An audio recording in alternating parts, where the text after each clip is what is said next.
coming out tonight. I'm from the state of Kentucky. It borders, you know, they say West Virginia is almost heaven. Do you know why they call it that? Because it borders Kentucky. Okay. But, no, it's pretty nice out here in Iowa. Thanks for not making it too cold for us. I got elected to Congress in 2012, the same year as Ron DeSantis. And, yeah, we were supposed to do a lot of that stuff, right? So, anyways, we got elected in 2012. My first vote was, against John Boehner for Speaker. And I got in a lot of trouble for that, as you can imagine. And so my mom saw the news reports, and she was really worried about me. And she said, "Are you making any friends up there in Washington?"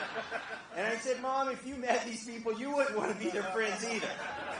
But I did meet one guy who was unlike any of the other congressmen up there because, number one, he had a brain. And what's even more rare in Washington, D.C., he had common sense. And his name was Ron DeSantis. And we were, yeah. So I thought, I'm going to hang out with this guy. And so instead of putting on tuxedos and going to fancy dinner parties and things like that, we would just go out to eat in places like this and read the bills that we had to vote on, okay? I know it sounds kind of nerdy, but that's your job, I think, is to know what you're voting on.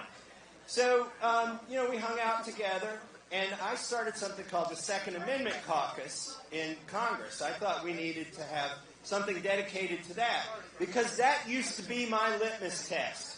When I was trying to judge if a politician understood the Constitution, I would pick one of the amendments and say, well, tell me what this amendment's about. What's the Second Amendment about? If they would start out talking about duck hunting, I'd be like, meh.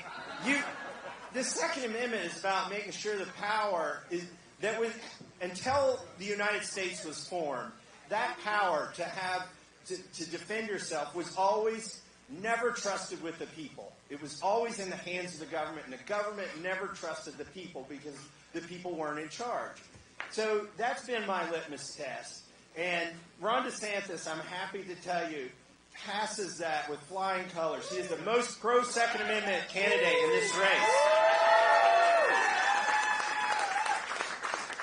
But I came up with a new litmus test. After using that test for 20 years, I've got another test now, and it's based on what happened 3 years ago when COVID hit, and nearly every elected leader in this country lost their ever-loving minds. They threw the Constitution out the window. The Constitution is for difficult times, not for easy times. If it were, you wouldn't need it if it was always easy times. So what they wanted to do in Congress during COVID, they wanted to spend $2 trillion, and they told us as congressmen, don't come to Washington, D.C. We'll just pass this bill and pretend you're here, and we'll call it unanimous consent, and as long as nobody shows up, it will be unanimous. And I thought, but that is not constitutional. So I got in my car at midnight when I found out about this. It took me 8 hours to drive to Washington, D.C. I was able to sleep 1 hour in a truck stop so I could be ready the next morning when I said, in an empty chamber, "You will not pass this bill without coming to work." Well, that's not how they responded to me. Nancy Pelosi called me a dangerous nuisance. I think we need more dangerous nuisances to Nancy Pelosi. CNN called me the most hated person in Washington, D.C. That is the first time they ever got the news right. And so they had to call all these congressmen back to Washington, D.C. And what I kept saying was, if farmers are working, if nurses are working during all of this, if doctors are working, if the truck drivers are bringing your Amazon packages to your door, if the grocery bagger is bringing your groceries out to you, then you, as U.S. congressmen, if you are paid by the taxpayer, you need to come to work. So I got them all there. It took 2 days to bring all of Congress back to Washington, D.C. I knew they were making the biggest mistake ever. I wanted them to go on record because I knew this was wrong. By the way, this was the CARES Act that had $2 trillion It funded the mail-in election of 2020. Boo is right. It paid people not to work. What is that going to do? It's going to cause shortages. It's going to cause inflation. I said all these things, but it had $1,200 checks in it. I said, that is the cheese in the trap. If you did the math, that wasn't even 5% of the money that was getting spent. That was the money was going to go to BlackRock and Wall Street and these bankers and everything else. So I go to the floor of the House after they got everybody there. I'm getting ready to object, and my phone rings. And I look at it, and it's a funny number. It's all zeros. I'm like, whose phone is that? Uh-oh, that's President Trump. And he is not going to be happy with me. So I was busy, and I let it go to voicemail. And I thought, well, he'll leave a message, and we can deal with this later. Well, it rings the same number like 30 or 60 seconds later. I let that go to voicemail. It rings again. It goes to voicemail. Somebody says, that is the president. That is President Trump, and you should call him back at your first opportunity.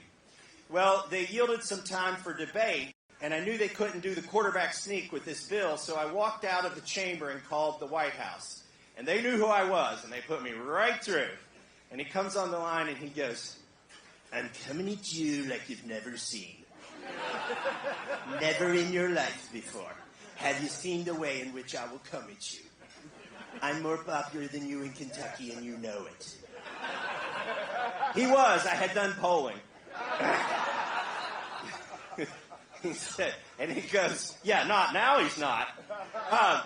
He says, and I'm backing your primary opponent, and you're going to lose. And I thought, well, I probably will lose. But I am not going to vote for this steaming pile of poo, and I'm putting everybody on record. So, yes. Yeah. Oh, yeah, he called me. He tweeted before I could get back to my seat. He tweeted that I was a third-rate grandstander, which I said, I'm at least second-rate. Come on. Yeah. And that I should be thrown out of the party. Well, I got 81% of the vote 6 weeks later, so I did okay. But the media hated me. My colleagues hated me. Everybody in Washington, D.C. hated me. The president hated me for this. And I didn't have a friend anywhere in Washington, D.C. or in politics. But a little bit later, I get a call from this guy. Remember who used to be my friend in Washington, D.C.? I get a call from Florida, from this guy who I don't get to talk to too much because I'm still a congressman. He's a big governor now. And so I get a call from Ron DeSantis, and he says, I see the heat that you've been taking, but I want to tell you, you're doing the right thing. And I am going to keep my economy open, and I'm going to make sure our kids go to school and they don't miss a year of learning.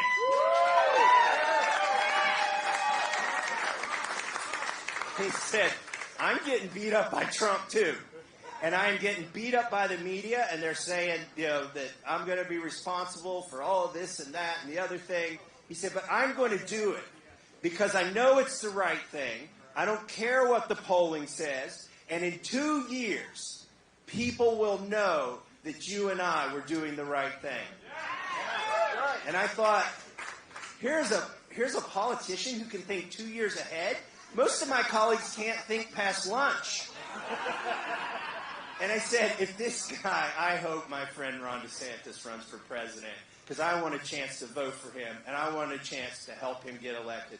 And that is why I am here tonight. He is the best candidate in this race, and I can tell you absolutely.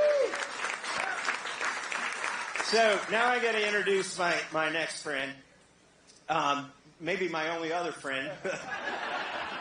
Don't tell Mom.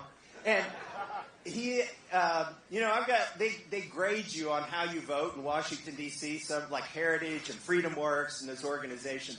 And I've got like a 92%, which isn't too bad. I mean, they're only wrong 8% of the time. But my colleague, Chip Roy, has 100% on all of those scorecards. He's from Texas. He is a leader on the border fight because he's from Texas. He knows all about this. He's smart. He serves on the Judiciary Committee with me, on the Rules Committee with me. I give you Chip Roy, the most conservative congressman